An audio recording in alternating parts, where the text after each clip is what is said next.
Olá, estudantes da segunda série do ensino médio. Eu sou o professor José Carlos Queller, tá? E nessa aula a gente vai falar sobre muita coisa.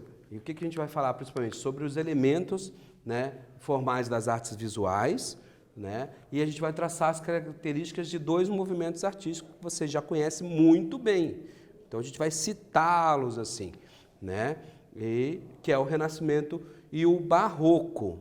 E vamos principalmente para a contextualização. O que a gente vai fazer? Ó?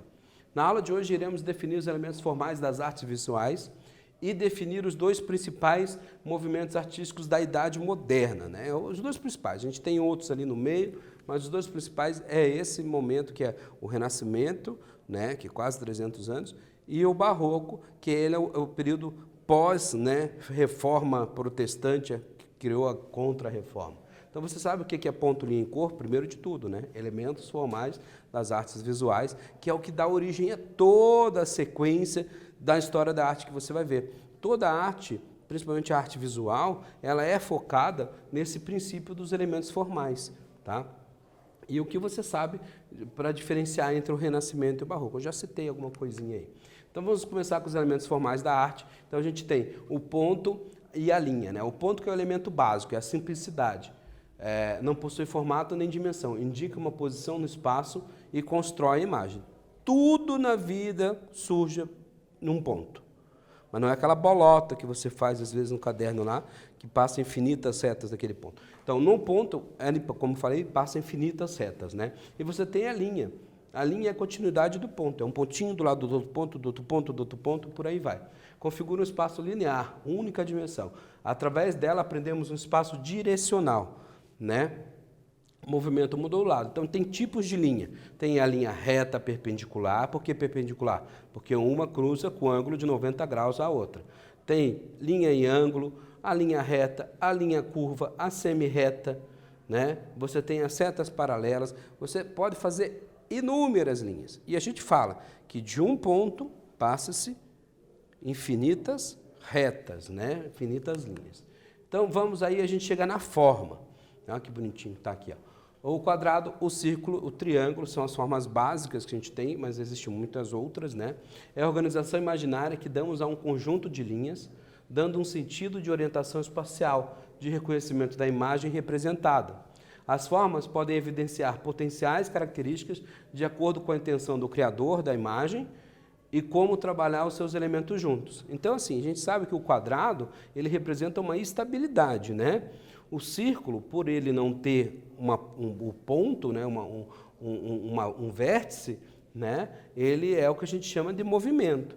E a tensão é o triângulo, né? Porque você pode variar ele de diversas fórmulas, diversos ângulos, que ele vai trabalhar a parte do ângulo da linha, né, e ele te dá essa ideia de tensão, né? A gente trabalha também a textura e a cor principalmente, né, o que você está vendo no vídeo é o que a gente chama de cor-luz, né? Então, como é que é? Como é que eu faço o preto? A união, as cores primárias da cor-luz é o verde, não é? É o verde, o azul e o vermelho. É o sistema que você vê na televisão, que é o sistema que a gente chama de RGB, Red, Green, Blue, tá? Esse padrão que você vai usar tudo que é cor vídeo, cor luz, porque aqui a televisão ela emite uma luz, tá? Ela é formada disso. Aí, consequentemente, a união, as suas cores secundárias, acabam sendo bem as cores primárias da cor pigmento, que é a cor que você vai ver de material gráfico, material impresso, tá? Então aqui, ó, a cor luz, ela gera uma cor secundária amarela, a união do vermelho com o verde, né? E essa união toda vai formar o branco, né? Então a cor máxima da cor vídeo é o branco. A cor mínima é o preto, é a ausência de luz. Na cor pigmento, a cor máxima é o preto, né? Porque é a união de todos eles. Então ele começa pelo cian, o magenta que é meio um rosinha e o amarelo. São as cores primárias da cor pigmento, cor gráfica, cor tinta que você mistura e coloca embaixo. E a união dessas é que vão formar o verde, o azul e o vermelho, tá? Então, cor subtrativa e cor aditiva. Aqui se somam, aqui se subtraem, tá? Para chegar nessa ideia, é o pigmento. E quando a gente trabalha textura, pessoal, a gente vai trabalhar sensação e sentimento. Então, é relevo. Então, nas obras de arte, aqui tem uma composição do Mondrian, né, que a gente percebe esse volume. Né? Não que no Van Gogh a gente não trabalhe textura, porque as obras do Van Gogh eram obras bem carregadas na tinta, nas pastas, né? E a gente percebe a textura. Tá? A gente tem a superfície, né, que são as linhas que estão presas à área que contornam. Na superfície, o movimento terá que ser introduzido por outros fatores visuais. A superposição leva-nos a perceber o espaço profundo, agrupadas em sequências rítmicas, que criam campos de energia e se expandem e se contraem. Então, a ideia é de superfície. Uma mesa é uma superfície. Tá? O volume é a decomposição da luz, né? O primeiro elemento dinâmico da linguagem visual. O volume é aquela sensação 3D que você tem, né? Ultrapassa a linguagem visual, a estrutura bidimensional, tá? Dimensão característica, profundidade, ultrapassa a estrutura bidimensional, que ele trabalha justamente a ideia do dinamismo, tá, pessoal? Então vamos lá, responda a questão seguinte em seu caderno. Quais são os elementos formais da arte visual? Exemplifique. Então pode fazer isso, não precisa exemplificar por escrito, desenhe, tá? Cor, linha, traço, por aí vai. Você vai até chegar no volume, coloca tudo certinho e a gente já volta.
De volta aqui, senhoras e senhores. Então, lógico que você falou de cor, que você falou de linha, que você falou de ponto, né, que você falou de volume, textura, né, e superfície, né?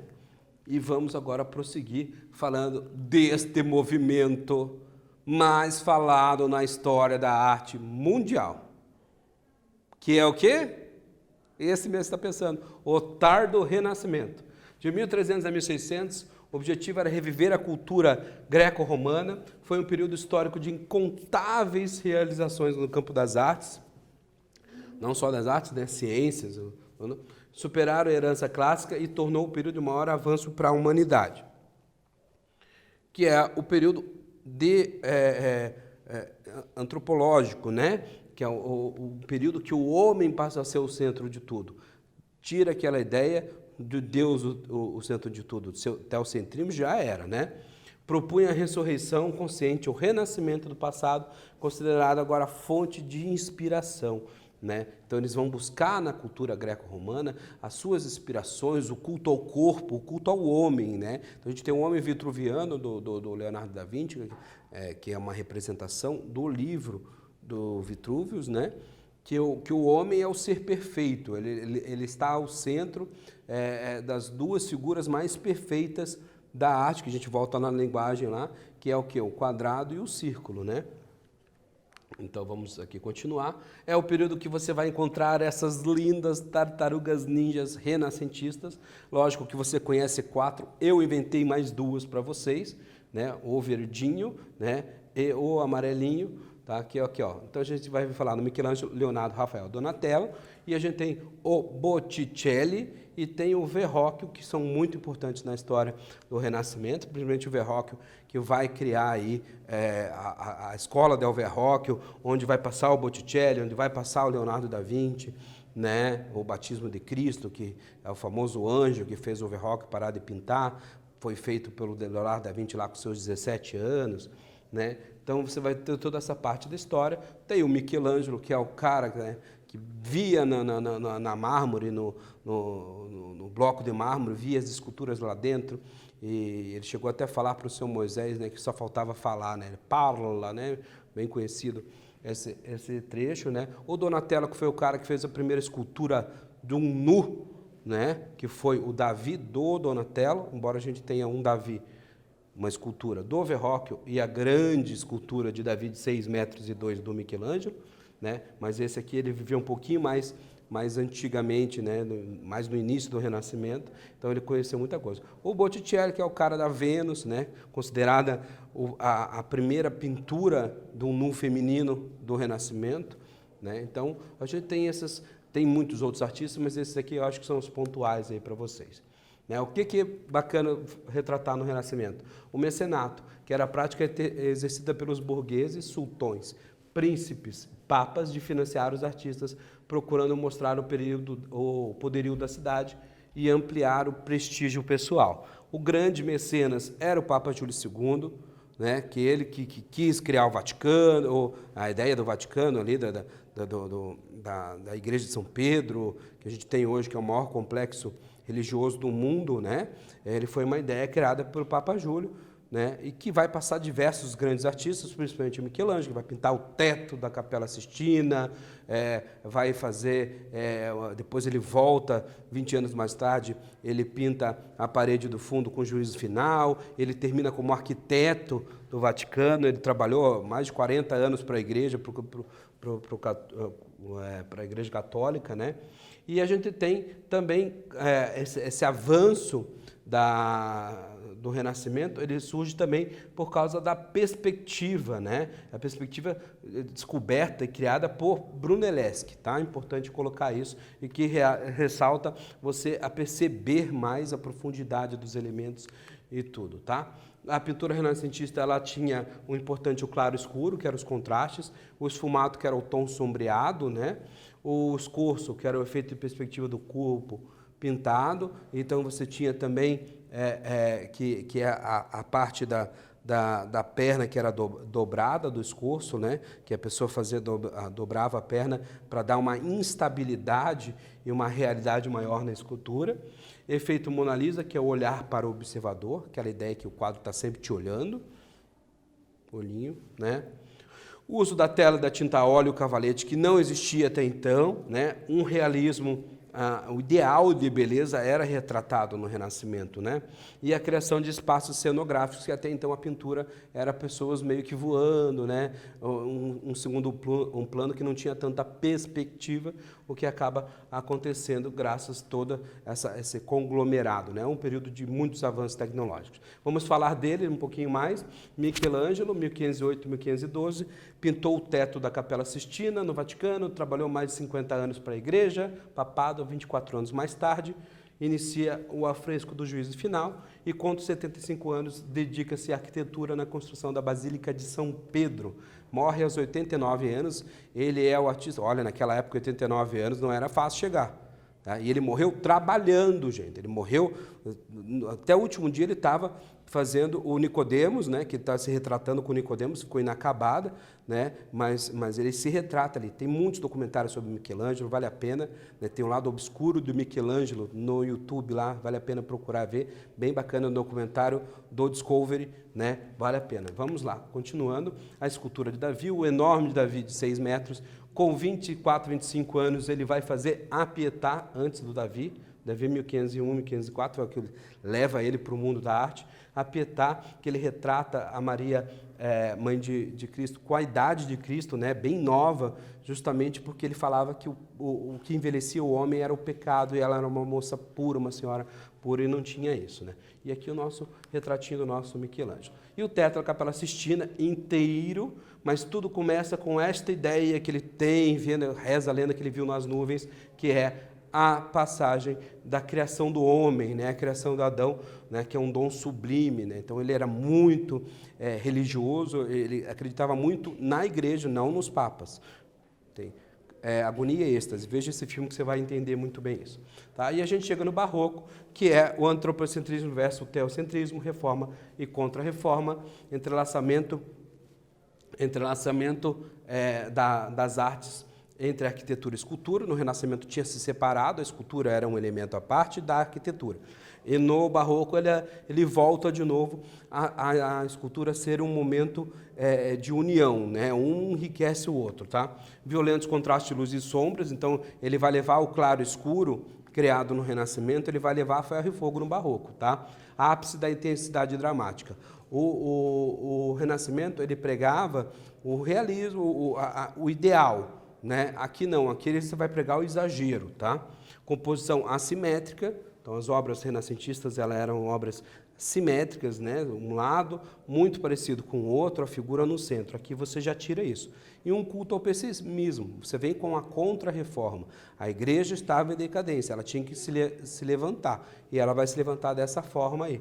Né? Então aqui a gente tem justamente a diferença, né, desse excesso, desse exagero. Aqui a escultura está numa composição direta, né, esta de Santa Teresa do Bernini, tá? E veja esse excesso de roupa e a expressão no rosto, o que a gente não tem no Renascimento, porque no Renascimento era cara de paisagem. Era uma coisa mais formal, mais voltada à cultura greco-romana, para o culto ao corpo, não o culto à expressão. E aqui a gente tem o culto à expressão. Tá? 2 grandes nomes, né? Michelangelo e Bernini, os 2 gênios da escultura da história da arte mundial. Né? E a gente tem o cara mesmo da expressão, que é o Caravaggio, né? Arte da realidade, com uma forma extrema de claro e escuro. Então, parece que você colocou um refletor desse de luz que me ilumina, né, só naquilo que você quer dar ênfase. E na obra renascentista não tinha isso. Então, colocou aqui, né, aqui é o Martírio de São Mateus, coloca aqui, sempre no rostinho, parece que iluminava com vela, né, porque não tinha luz naquela época, para fazer isso. Tá? Olha a expressão, você não tinha isso no Renascimento, né, do menino ali. Tá? Aqui você tem essa moça maravilhosa, que se inspirou muito no Caravaggio também. Algumas obras ela até retrata, mas passou momentos aí, chegou a ser violentada, abusada, né, pelo próprio professor. Né. Foi considerada a primeira mulher na história da arte, né, a ser considerada, a entrar para a academia. Então, essa moça, Artemisia Gentileschi, apesar do pai dela ser pintor também, é genial ver. Recentemente foi descoberto que muitas das obras que colocavam para o seu pai eram dela, tá? pinturas mais inspiradas em heroínas bíblicas combinavam características de vulnerabilidade e força em suas composições. Ela se retrata sempre com uma ideia, tá, pessoal? Vale a pena estudar um pouquinho mais dela. Em outros momentos, com certeza, a gente falou bastante. Ao detalhe da expressividade que tem na obra da passagem bíblica de Judite decapitando o Holofernes, né? Então vamos lá, escreva seu caderno um pouco sobre Michelangelo e Artemisia, né? Tem bastante coisa, se quiser pode pesquisar mais. Isso aqui é uma aula mais resumida para a gente falar um pouquinho de tudo, né? E a gente já volta.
De volta aqui, pessoal. A gente só está citando hoje, Michelangelo eu já falei bastante, Artemisia eu falei um pouquinho menos, né? Você pode pesquisar um pouquinho mais sobre a história, o que aconteceu, que o cara que fez isso com ela, ele foi condenado, mas não pagou pena nenhuma, né? Mas a parte dela, da criação dela é sensacional. Tem muitos outros artistas do Barroco que a gente tem para falar aí, e não é o caso agora. E Michelangelo também, a gente tem muitos artistas do Renascimento para falar, mas não temos o tempo agora. Então, o que a gente viu hoje? Elementos formais das artes visuais, Renascimento e Barroco europeu, muito legal. Amo esses movimentos, eu garanto que você também, cada dia que assiste minha aula ou que assiste uma aula de um outro professor, gosta um pouquinho mais desses movimentos, porque são os movimentos que a gente mais fala nas aulas de arte, tá, pessoal? Espero realmente que você tenha gostado e a gente se vê logo, logo.